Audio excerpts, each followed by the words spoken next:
Assalamualaikum warahmatullahi wabarakatuh. Selamat pagi, soleh-solehah.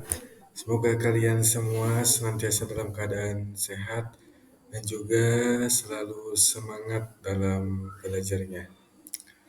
Nah, pada pembelajaran hari ini kita akan belajar tentang beriman kepada hari akhir.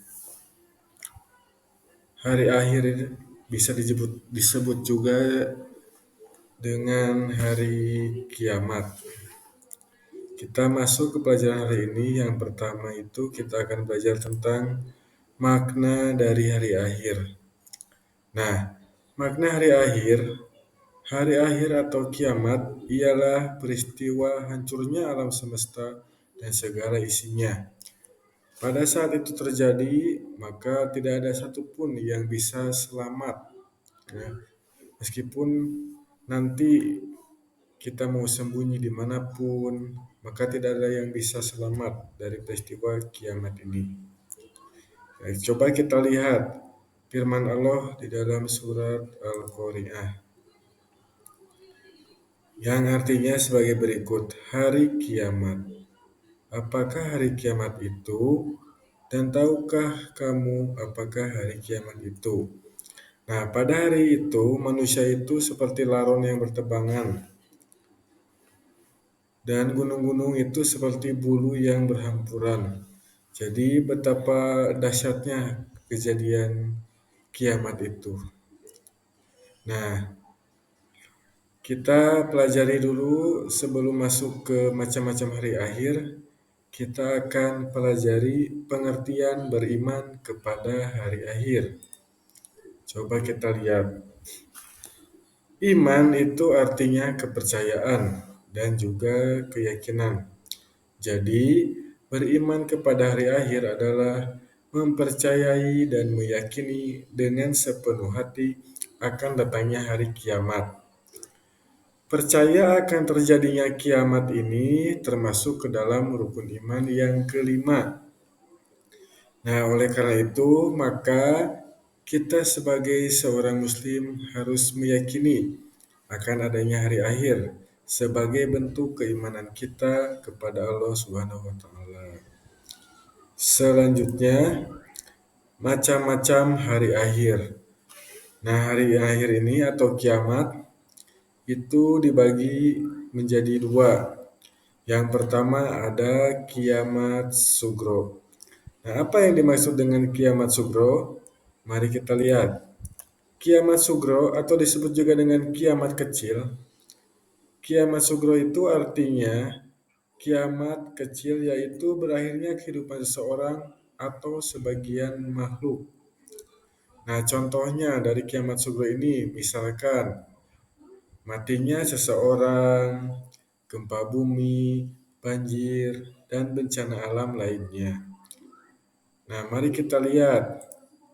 Kiamat sugro ini pasti terjadi kepada setiap makhluk sesuai dengan ketentuan yang Allah tentukan. Nah, hal ini sudah dijelaskan dalam Al-Quran oleh Allah Subhanahu wa taala dalam surat Al-Imran ayat 185 yang berbunyi A'udzubillahi minasyaitonirrajim. Bismillahirrahmanirrahim. Kullu nafsin za'iqatul maut wa innama tuwaffawna ujurakum yaumal qiyamah. Yang artinya bahwa setiap yang bernyawa itu pasti akan merasakan mati. Nah, hanya pada hari kiamat sajalah yang diberikan dengan sempurna semua balasan. Nah, itu. Nah, jadi di sekitar kita pun sudah kita lihat ya, dan banyak terjadi di sekitar kita. Misalkan kematian, nah itu ada di sekitar kita. Terus bencana alam juga, nah itu juga sama termasuk ke dalam kiamat sugro. Nah, sekarang kita masuk yang kedua, yaitu kiamat kubro atau dikenal dengan kiamat besar. Nah, kiamat kubro adalah peristiwa hancurnya seluruh alam semesta beserta isinya. Nah, kiamat kubro ini tidak ada seorang pun yang mengetahui kapan akan terjadinya kiamat kubro ini. Nah, kiamat kubro ini ditandai dengan ditiupnya terompet sangkakala yang pertama oleh malaikat Israfil. Nah, pada waktu itu, pada nanti kejadiannya, maka semua makhluk itu akan mengalami kematian atau hancur setelah mendengarnya. Nah, datangnya hari kiamat ini tidak perlu kita hitung-hitung, karena sudah jelas ya, tidak ada yang tahu, hanya Allah yang tahu. Namun yang perlu kita hitung ialah bakal apa yang sudah dipersiapkan untuk menghadapinya. Nah, persiapan itu bisa berupa tabungan amal ibadah dan juga amal soleh. Ibadah dan amal soleh yang kita lakukan menjadi bekal untuk menuju kepada kehidupan akhirat. Nah, setelah kalian mempelajari tentang pengertian dari kiamat sugro dan kubro, sekarang kita masuk ke dalam tanda-tandanya. Nah, tanda-tandanya juga terbagi lagi. Ada tanda-tanda kecil dan juga ada tanda-tanda besar. Nah, mari kita pelajari. Tanda-tanda kecil yang menunjukkan akan datangnya hari kiamat. Di antaranya yaitu yang pertama itu munculnya berbagai fitnah. Nah, ini sudah terjadi di zaman kita sekarang ya, di mana informasi itu mudah tersebar dan mudah kita peroleh, dan juga banyak informasi yang mengandung fitnah. Maka kita harus bisa memilah-milah dalam mencari informasi ataupun ketika kita belajar melalui sosial media dan sebagainya. Nah, yang kedua, banyaknya bermunculan nabi palsu. Nah, ini juga sudah terjadi bahkan di zaman setelah Nabi Muhammad itu ada orang yang mengaku-ngaku sebagai nabi. Nah, di Indonesia juga pun ada orang yang mengaku sebagai nabi. Nah, yang ketiga, tanda-tanda kecilnya yang ketiga itu banyaknya kebohongan dan kesaksian palsu. Terus yang keempat, perbuatan riba banyak terjadi. Nah, sekarang kita lihat ya, banyak sekali perbuatan riba itu dan mudah untuk melakukan perbuatan riba itu. Bisa lewat HP ataupun secara langsung. Nah, maka kita harus senantiasa sebisa mungkin untuk menghindari dari perbuatan riba ini. Nah, dan yang terakhir, yang kelima, yaitu anak yang durhaka kepada kedua orang tuanya. Nah, sebagai seorang muslim, kita harus senantiasa hormat dan patuh kepada kedua orang tua. Nah, yang mana dengan adanya orang tua lah kita bisa hidup sampai saat sekarang dan dirawat dengan baik oleh orang tua kita. Nah, kita lanjutkan ke bagian tanda-tanda besar yang menunjukkan akan datangnya hari kiamat. Nah, di antaranya yang pertama itu terbitnya matahari dari sebelah barat. Ya, jadi matahari terbitnya itu bukan dari timur, tapi di arah sebelah barat. Nah, ketika waktu itu maka tanda kiamat itu sebentar lagi akan terjadi. Ya. Dan pada waktu itu juga pintu tobat itu sudah ditutup. Nah, yang kedua munculnya Dajjal.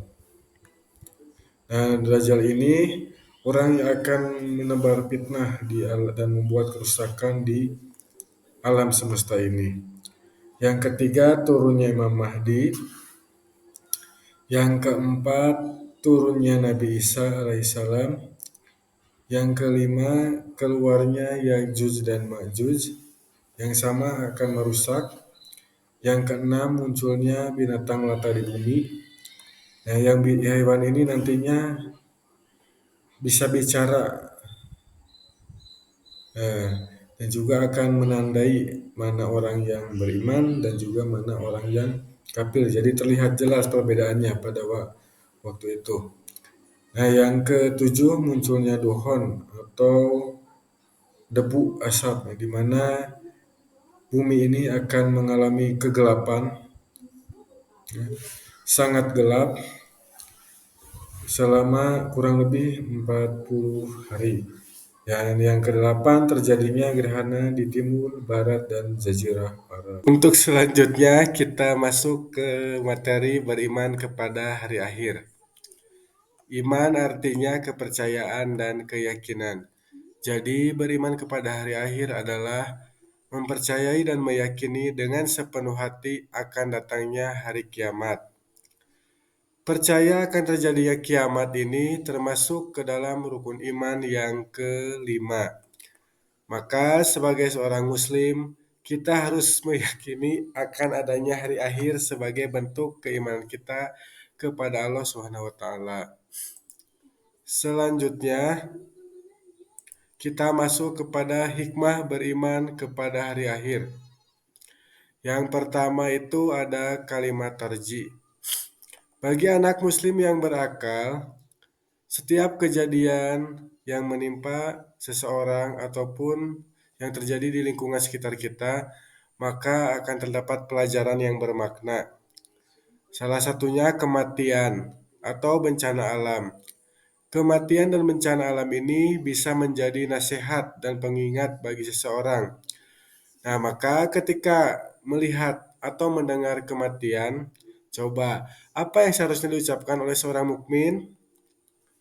Ya, seorang mukmin yang melihat kematian dianjurkan mengucapkan kalimat tarji. Nah, apakah kalimat tarji itu? Nah, kalimat tarji itu berbunyi seperti ini.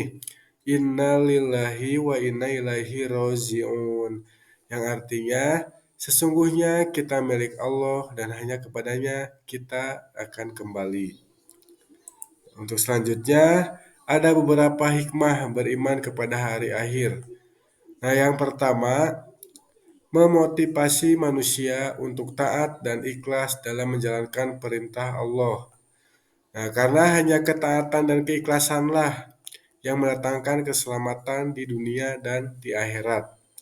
Jadi, dengan datangnya hari akhir ini, kita harus senantiasa mempersiapkan diri.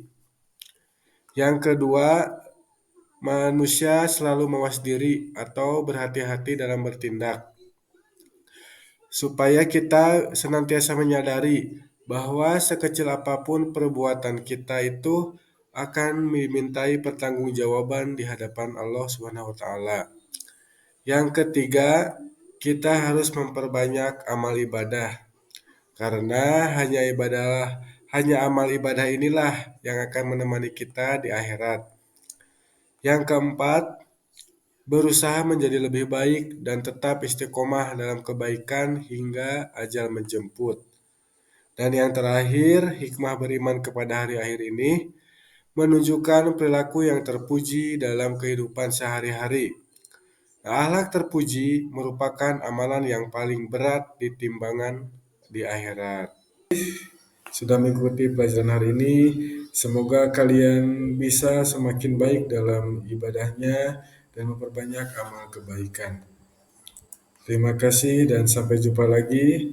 Wassalamualaikum warahmatullahi wabarakatuh.